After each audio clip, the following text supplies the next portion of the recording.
নমস্কার বন্ধুরা, আমি তনুজা আর তোমরা দেখছো তনুজা কুকিং প্যাশন। আজকে আবারও তোমাদের সামনে হাজির হয়ে গেছি কিচেন টিপস নিয়ে। কিচেনের কয়েকটি ছোট ছোট টিপস তোমাদের সাথে আজকে আমি শেয়ার করব। তাহলে চলো দেখে নেওয়া যাক আমার প্রথম টিপস। কাঁচকলা কাটার সময় কি পদ্ধতি অবলম্বন করলে কাঁচকলার আঠা হাতের মধ্যে লেগে যাবে না, সেটাই প্রথমে তোমাদের সাথে আমি শেয়ার করছি। এইভাবে কাঁচকলার খোসা ছাড়ানোর সময় হাতের মধ্যে কিন্তু আঠা লেগে যায়। তো কি হাতের মধ্যে লাগালে কাঁচকলার আঠা হাতের মধ্যে লেগে যাবে না, সেটাই তোমাদেরকে আমি দেখাচ্ছি। দেখতে পাচ্ছ হাতের মধ্যে একটু আঠা লেগে গেছে। এবার হাতের মধ্যে আমি একটু নিয়ে নেব সর্ষের তেল। খুব সামান্য পরিমাণে আমি হাতের মধ্যে সর্ষের তেল নিয়ে নিচ্ছি। এবার সর্ষের তেলটাকে খুব ভালো করে হাতের মধ্যে আমি কিন্তু লাগিয়ে নিচ্ছি, যাতে কাঁচকলার আঠা হাতের কোনো অংশেই লেগে না যায়। এবার যত খুশি কাঁচকলা এইভাবে কাটো না কেন বা ছাড়াও না কেন, হাতের মধ্যে একটুও কিন্তু আঠা লেগে যাবে না। দেখতে পাচ্ছ কত সহজে আমি কাঁচকলাটা ছাড়িয়ে নিলাম। আর দেখো হাতের মধ্যে কিন্তু একটুও আঠা লেগে যায়নি। এই পদ্ধতি অবশ্যই তোমরা অবলম্বন করবে। চলে যাচ্ছি পরবর্তী টিপসে। এইখানে দেখতে পাচ্ছ তেজপাতা নিয়েছি। তেজপাতাটা ভীষণই নোংরা। দোকান থেকে কিন্তু প্যাকেট তেজপাতার মধ্যে থেকে এটা বেরিয়েছে। এইবার তেজপাতাটাকে কিভাবে আমি পরিষ্কার করে নিচ্ছি সেটাই তোমাদেরকে দেখাবো। এইভাবে ধোয়ার ফলেও কিন্তু অনেকটা টাইম লেগে যায়। তো তার জন্য কি করতে হবে, একটা স্কচ ব্রাইট নিতে হবে আর এইভাবে তেজপাতার উপরে রাব করতে হবে। খুব সহজেই তেজপাতার উপরে যে নোংরাগুলো থাকে সেগুলো কিন্তু উঠে যাবে। দেখতেই পাচ্ছ ঘষার সাথে সাথেই কিন্তু তেজপাতা একেবারেই পরিষ্কার হয়ে গেছে।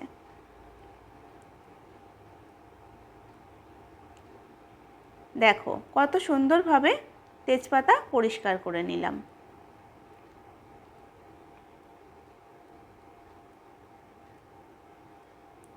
এইভাবে কিন্তু কড়াইয়ের মধ্যে দিয়ে দেবে না। তার জন্য কি করতে হবে, একটা কাপড় দিয়ে, শুকনো কাপড় দিয়ে তেজপাতাকে খুব ভালো করে মুছে নিতে হবে, যাতে একটুও জল না থাকে। এইবার তেজপাতা টুকরো করে তেলের মধ্যে দিয়ে দেবে এইভাবেই। তাহলে কিন্তু তেজপাতার মধ্যে জলও থাকবে না আর তেলও ছিটকাবে না। চলে যাচ্ছি পরের টিপসে। আমরা অনেক সময় চা করে চা পাতাগুলো কিন্তু আমরা ফেলে দিই।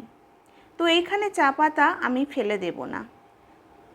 প্রথমে চাটাকে আমি ছাঁকনিতে ছেঁকে নিচ্ছি। এইভাবে তোমরাও ফেলে না দিয়ে কিন্তু অনেক কাজে চা পাতাকে ব্যবহার করতে পারো। আমি এখানে একটাই টিপস তোমাদেরকে দেখাচ্ছি চা পাতা দিয়ে। এখানে আমি আগের দিন রাত্রে একটু চা পাতা বেশি হয়েছিল, সেটাও রেখে দিয়েছি। এইভাবে কিন্তু আমি বাটির মধ্যে অনেক দিন ধরে জমা করতে থাকি। এবার এটা আমি ফেলে দেব না। চলো দেখে নিই এটা আমি কী কাজে ব্যবহার করছি। আমি এখানে টবের মধ্যে একটা ফুল গাছ লাগিয়েছি। এবার এই গাছের গোড়াতে আমি এই চা পাতাগুলো এইভাবে দিয়ে দেব।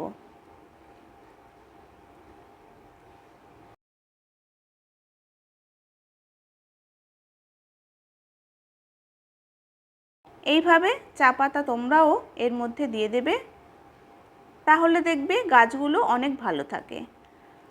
তারপর চলে যাচ্ছি পরের টিপসে। আরও একটা কাঁচকলা কাটার পদ্ধতি নিয়ে তোমাদের কাছে শেয়ার করতে চলে এলাম।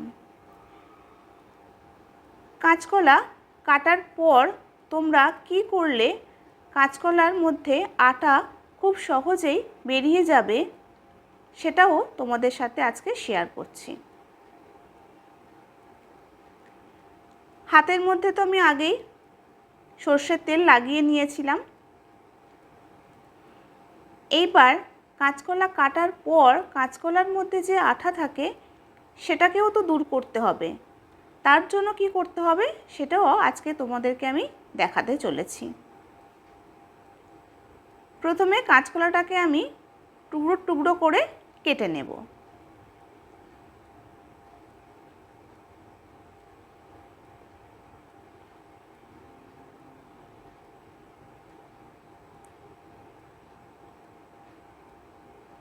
কাঁচকলা কাটা হয়ে গেছে। এবার যেটা করতে হবে, একটা আমি বাটির মধ্যে জল নিয়েছি। এবার এই জলের মধ্যে আমি দিয়ে দেব 1 চিমটি পরিমাণে হলুদ গুঁড়ো। হলুদটাকে খুব ভালো করে আমি মিশিয়ে দিচ্ছি।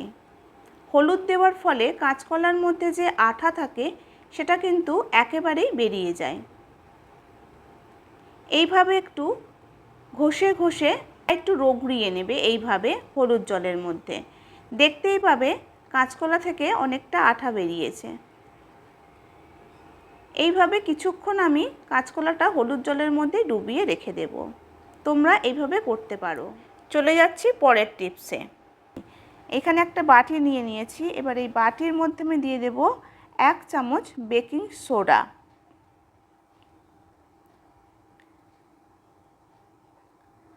আর সবথেকে যেটা ইম্পর্টেন্ট সেটা হচ্ছে 1 টাকা দামে ক্লিনিক প্লাস।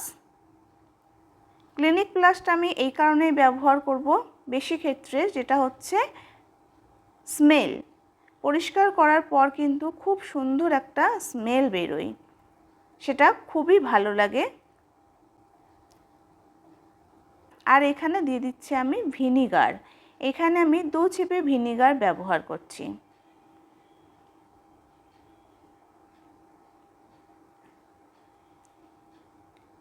এবার ভালো করে আমি মিশিয়ে নেব। এইভাবেই তোমরা মিশিয়ে নেবে।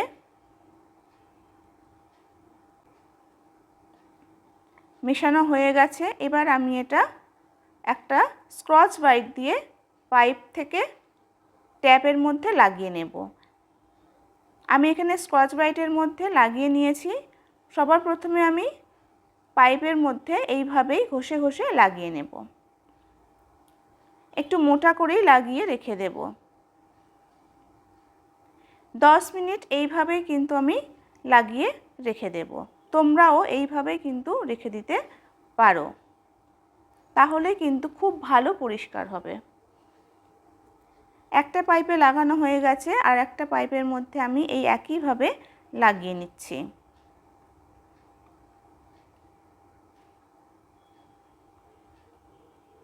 এখন যেটা দেখতে পাচ্ছ প্রচণ্ড কালো হয়ে আছে। 10 মিনিট পর যখন আমি এটা পরিষ্কার করব তখন তোমরা বুঝতে পারবে কীরকম পরিষ্কার হয়ে গেছে। এবার আমি একটা ব্রাশ নিয়েছি। ব্রাশের মধ্যে সেম জিনিস আমি লাগিয়ে নিয়ে ট্যাপের মধ্যে খুব ভালো করে আমি ঘষে দিচ্ছি। কারণ এখানে স্কচ ব্রাইট লাগালে ভালো করে লাগানো যাবে না, সেই জন্য আমি ব্রাশ দিয়ে লাগাচ্ছি। তোমরা এইভাবে ব্রাশের মধ্যে নিয়েই লাগিয়ে নেবে। এটাকেও আমি 10 মিনিট রেখে দেব এই একইভাবে।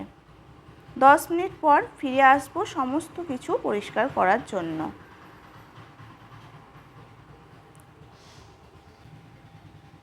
10 মিনিট পর ফিরে এলাম। খুব ভালো করে আমি এইভাবে ব্রাশ দিয়ে পরিষ্কার করে নিচ্ছি। ঘষার ফলে দেখতে পাচ্ছ অনেকটা কিন্তু পরিষ্কার হয়ে গেছে, একেবারে চকচক করছে ট্যাপের সাদা অংশ। ব্রাশ আমরা অনেক সময় ফেলে দিই ব্রাশ করার পর, ব্রাশ খারাপ হয়ে গেলে। সেই ব্রাশ ফেলে না দিয়ে এই রকম কাজে তোমরা ব্যবহার করতে পারো। অনেক সাদা হয়ে গেছে আগের তুলনায়। এবার চলে যাই পাইপ পরিষ্কার করতে। ঘষার সাথে সাথেই দেখো একেবারে সাদা ধপধপে হয়ে যাচ্ছে।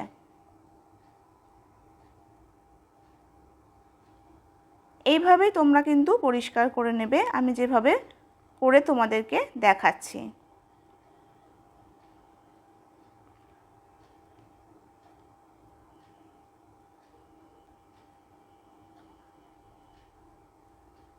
আমার আজকের ভিডিওটি তোমাদের কেমন লাগলো কমেন্ট করে জানাতে ভুলো না, আর সাথে একটা ছোট্ট লাইক করে দিও, আর চ্যানেলটিকে সাবস্ক্রাইব করে দিও পাশে থাকা বেল আইকন সমেত।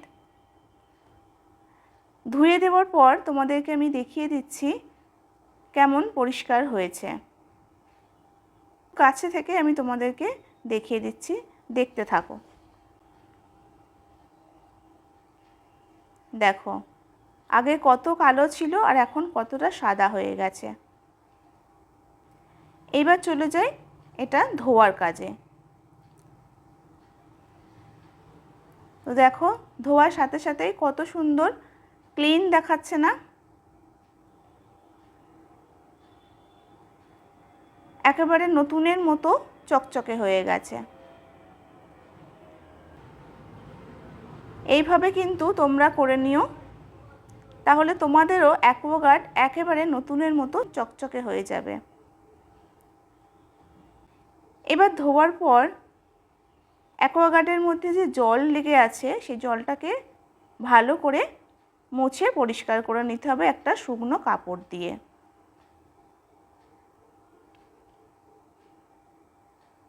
দেখো কত সুন্দর হয়ে গেছে, খুব কাছ থেকে তোমাদেরকে আমি দেখিয়ে দিচ্ছি।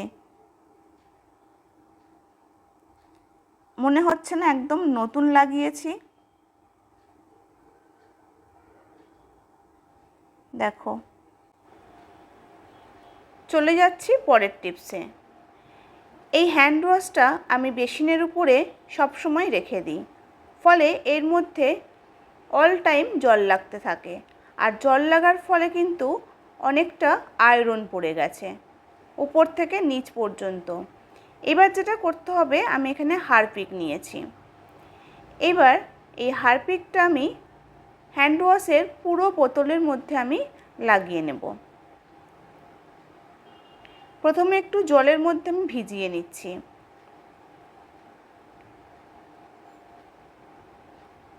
এইভাবে কিন্তু চারিদিকে আমি হারপিকটা লাগিয়ে নিচ্ছি।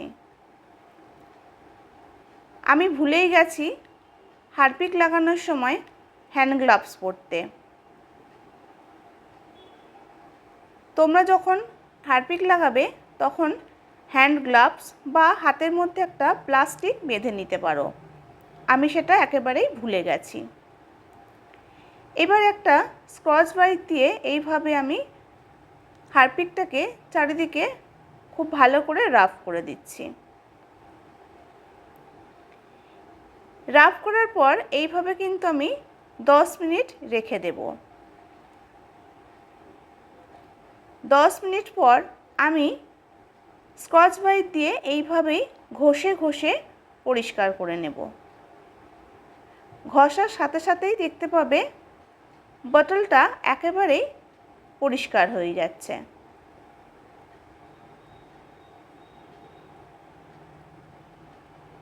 দেখতেই পাচ্ছ তোমরা কত সুন্দরভাবে আমি পরিষ্কার করে নিচ্ছি।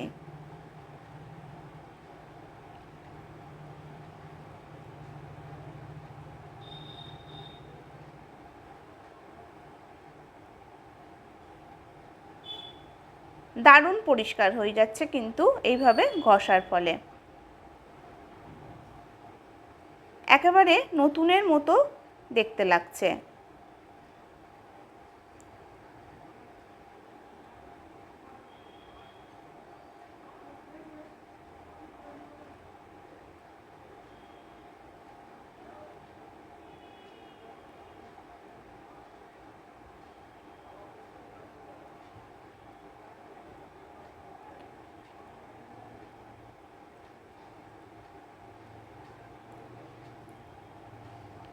নিচের দিকে যে আয়রনটা পড়ে আছে সেটা স্কচ ব্রাইট দিয়ে কিন্তু ওঠাতে গেলে অনেকটা লেট হবে।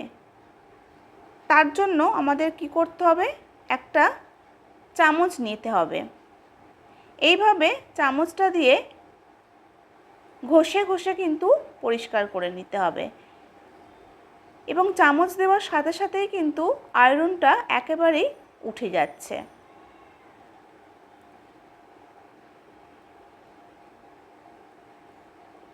তোমরা দেখতেই পাচ্ছ কত সুন্দরভাবে কিন্তু আমি এটা পরিষ্কার করে নিচ্ছি। তোমরাও এইভাবেই কিন্তু পরিষ্কার করে নিতে পারো। যদি তোমাদের বাড়িতে এই রকম কোনো কিছুতে আয়রন পড়ে থাকে। খুব সুন্দরভাবে আমি পরিষ্কার করে নিলাম।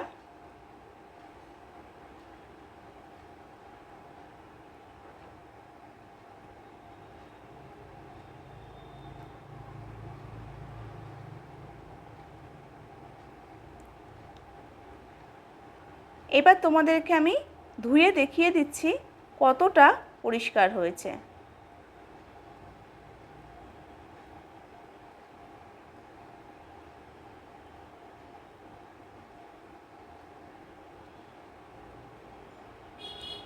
দেখো একেবারে কিন্তু সাদা হয়ে গেছে। এইভাবে তোমরা একবার ট্রাই করে দেখতে পারো।